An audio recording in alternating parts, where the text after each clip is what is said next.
Hello mga kakabsat! So yan mga kakabsat, for today's video is magluluto tayo ng igado. Ang igadong ito mga kakabsat is sponsored by Jenny Garcia. O diba bongga? Salamat Jenny! O yan, bago ko umpusan ng pagluluto, may commercial muna tayo. Magpa-cute sa camera.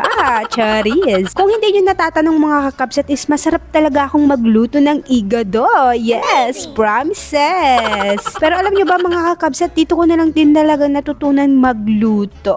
Dahil sa Pilipinas nun, hindi ako nagluluto. Magluluto man ako, puro prito-prito, ganun. Alam nyo ba mga kakabsat, ang igado ay isang putahe ng mga Ilocano na pinagmamalaki talaga nila.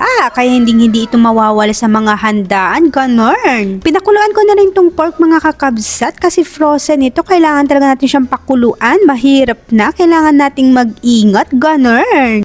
So ito na nga pala yung mga hiniwa ko kanina mga kakabsat. O diba, bongga, prepared na siya. Ito nga pala yung mga ihalo natin mga kakabsat. Bawang, sibuyas, patatas, green peas, yung carrots at yung red pepper mga kakabsat. 8 PM na nga to mga kakabsat, kaya minamadali ko na talaga din ang pagluluto kasi gutom na ang mga person.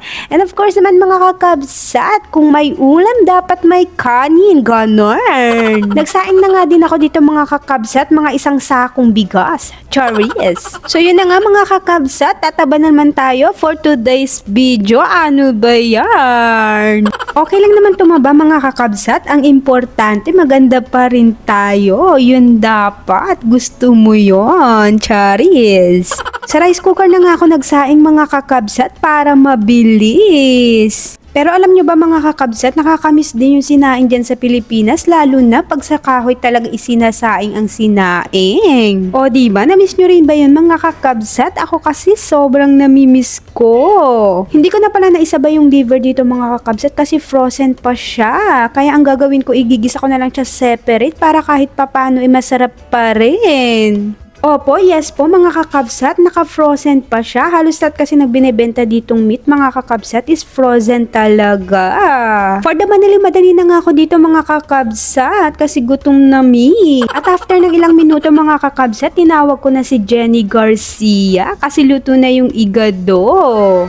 Sabi ko nga sa kanya mga kakabsat, tikman niya to kasi hindi ko talaga siya tinikman. Hindi ko alam mga kabsat kung ako lang ba, hindi talaga ako tumitikim pag ako ang nagluluto. Kasi pag tinikman ko itong mga kakabsat, for sure mawawala na talaga ako ng ganang kumain. Ayoko pa naman nun.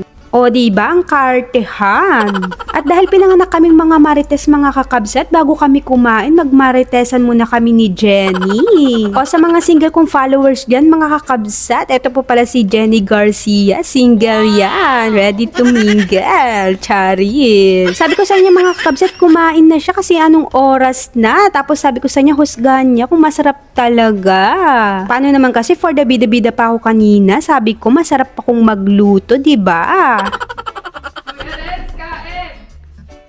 Kuya, kain daw! Kain tayo, nagluto ko igado. Pinaluto ni Jen. So yun, finally mga kakabsat, kakain na si Jenny Garcia. Sabi ko sa kanya, sabihin niya kung masarap. Kailangan niya talaga sabihin masarap mga kakabsat kasi hindi na ito mauulit pag sinabi niya hindi masarap. Matampuhin pa naman ako mga kakabsat. Charis! For the hipan-hipan nga dito si Jenny Garcia mga kakabsat kasi mainit siya. O diba, sabi sa inyo mainit, napaso pa siya. So paano ba yan mga kakabsat? Hanggang sa muli. Bye!